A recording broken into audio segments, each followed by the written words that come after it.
The fence had stood for 30 years, marking the boundary between mercy and judgment. Eleanor stood before it now, hammer in her weathered hands, as the stranger's words echoed in her mind. Pull it down. Finish it.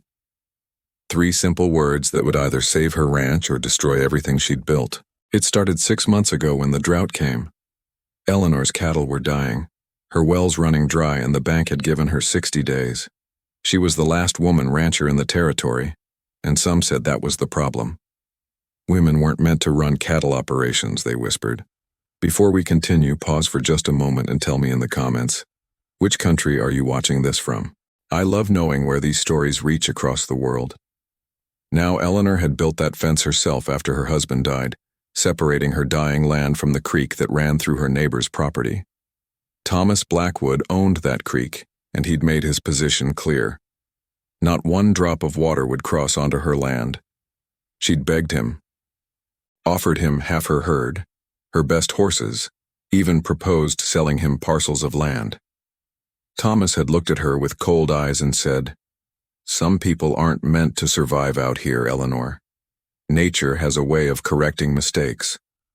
That fence became a monument to her pride and his cruelty, standing between her cattle and the water that could save them. Then came the night of the storm. Lightning struck Thomas's barn and flames erupted into the darkness. Eleanor saw it from her porch, orange flames clawing at the sky. She knew Thomas was in town. She knew his horses were trapped inside, and she knew that fence stood between her and them. If you're feeling the tension of this moment, hit that like button.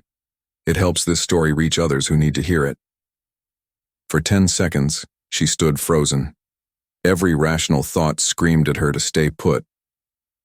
This was the man who'd sentenced her livelihood to death, the man who'd smiled while watching her struggle. But then she heard the horses screaming, and Eleanor ran. She grabbed her tools, sprinted to that fence, and began tearing it down with her bare hands. 30 years of boundary, demolished in minutes. She charged through the gap into the flames, threw open the stall doors, and drove 6 terrified horses to safety. When Thomas returned and found his barn in ashes but his horses alive, he stood silent at the gap in the fence. Eleanor waited in her yard, covered in soot and burns, expecting rage. Instead, he walked through that opening and stood before her. "Why?" was all he said. She looked at him with exhausted eyes and replied, "Because they were screaming. Because I could. Because mercy doesn't keep a ledger." Thomas disappeared into the night, and Eleanor assumed nothing would change. But at dawn, she woke to an impossible sound. Water.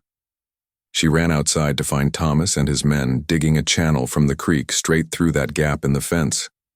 He looked up, dirt on his face, and said quietly, "Pull it down. Finish it. The whole fence. We'll share the creek." The bank came 60 days later, but Eleanor's cattle were healthy, her wells replenished. She paid every cent she owed. Thomas never rebuilt the fence.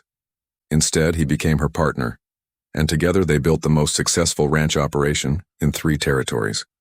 People said it was a business arrangement, but Eleanor knew better. She'd torn down more than a fence that night. She'd demolished the wall between enemies and showed that courage and compassion could rewrite any fate. Years later, when young ranchers asked her secret to success, Eleanor would smile and say, "Sometimes you have to destroy the very thing you built to protect yourself. Sometimes the boundary that keeps you safe is the same one that keeps you from living."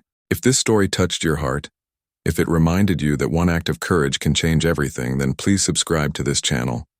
Share this story with someone who's standing at their own fence today, wondering whether to tear it down.